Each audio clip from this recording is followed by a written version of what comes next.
حي على الفلاح.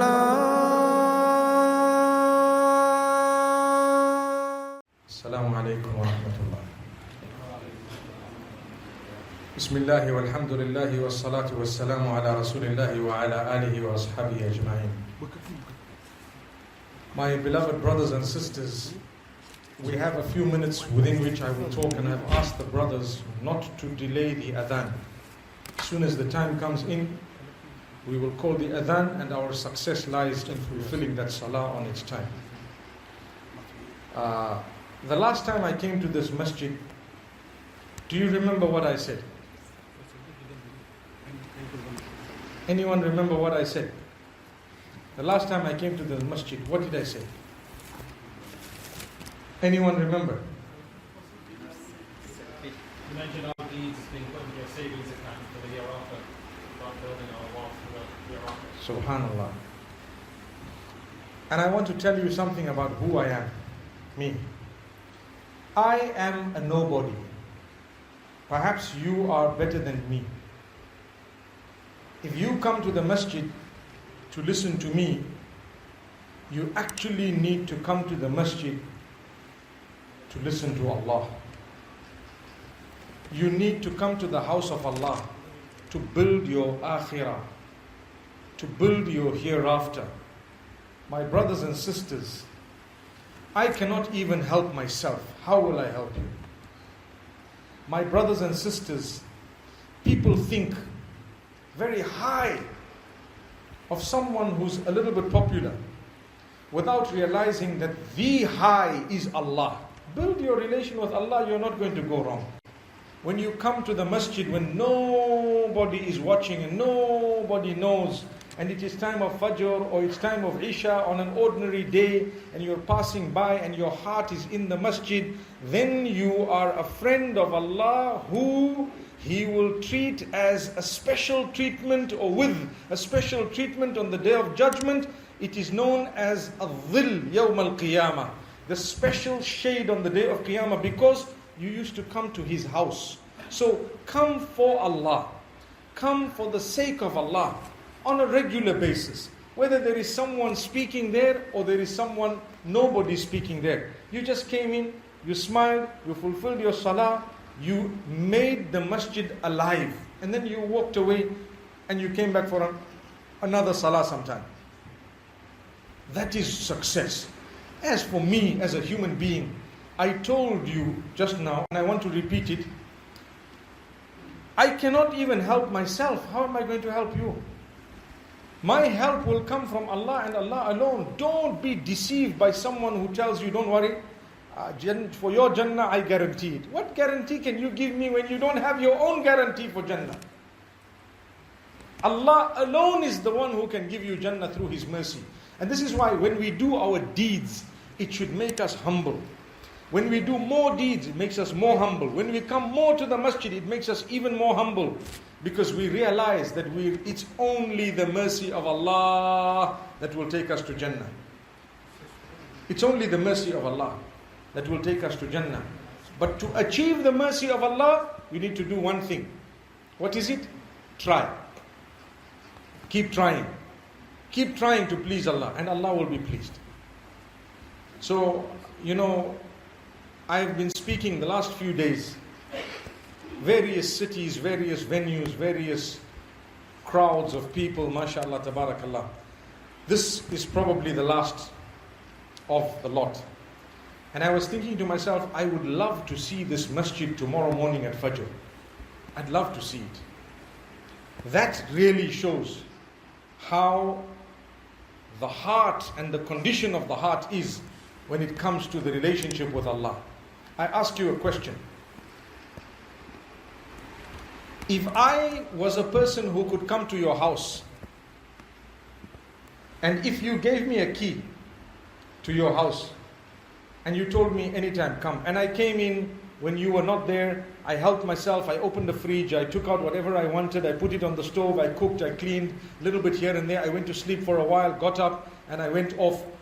What does it show? It shows that you and I are very, very close friends, right? Or we are related in a close way. Because I can come into your house, I can go out, I can eat with you, I can go out, I can do anything. And if someone says, where is this man? Say, I'm sure he's sitting with his friend at the house. They already know where you're going to be. When you have a relationship with the house of Allah in such a way that you come in and out and in and out, and when someone says, where is the brother? Say, look, he's either at work or he's in the masjid. Then you know that now you have the friend who is definitely the owner of the world. You want to know how to be a friend of Allah? Come to his house. That's it. Come to his house often. Spend time here. More. Read Quran here, tilawah here. Come. There is a serenity. There is barakah. There are malaika. There are angels. There are people. There is sakina. There is peace. There is contentment. But we are searching for it everywhere else. We want to ask ourselves, why am I not happy? Why is there no contentment? Why no? Why no? The owner of all those things. To get close to him, you have to come here, but you are not here. Simple mathematics. 1 + 1 = 2. That's what I'm telling you. Subhanallah. So at the time of dhuhr, as you're going past on a Sunday, maybe perhaps in your mind there is a small plan. I will pass by the masjid, I'll read salah, then I will go. I will continue. You synchronize your day where you work around the salah. Now you're talking business. What is the point of the whole dunya coming to talk to me and to you when our connection with the house of Allah is almost zero? It's only Jum'ah and Eid, right? Jum'ah we are there, and that too, the Jum'ah, am I right or wrong if I were to say many of us come quite late? Am I right? It's a reality. Look, we're nodding. It's true. And I'm grateful that you are owning up, because it's true. Right? We come late for Jum'ah. It is the Eid of the Muslims in the week. Jum'ah. We greet people on the Friday. So many greetings, but we are late for Salah. What was the point of it? The day of Eid, we greet people with the Eid greeting, but that's the day we commit sins. You worship Allah through the whole month of Ramadan, and in one day, the zina, the alcohol, the gambling, the whatever else, everything is committed on the day of Eid. All what you did in Ramadan, what was the point? What was the point? I see people who wear proper clothing through the month of Ramadan. The day of Eid is a day of nudity. Khalas. They are nude. So what happened in Ramadan? Was it just a show? Inshallah, we can change this by the will of Allah. My brothers, my sisters, I'm encouraging myself. I am weak. I'm encouraging myself to read more Quran. Read more Quran. Go more often to the masjid, house of Allah. Spend time here. If you come to the masjid and you cannot wait to get out, there is a problem with your iman. But if you are outside the masjid and you cannot wait to get in, now you are a friend of Allah. See the difference. When you start your salah and you can't wait to finish it, there is a problem. But when you are not in salah and you can't wait to get into salah, now you are a friend of Allah. When you go into sujud and you want to come out so quickly, you have a problem. But when you are not even in sujud and you can't wait to get into sujud, now you are a friend of Allah. When we go to sujud, what dua do we say in sajda? Subhana Rabbiyal A'la. How many times? How many times? 3 times. I encourage you to say it 5 times. Is it okay to say it 5 times? It's okay. Some people say 1 time.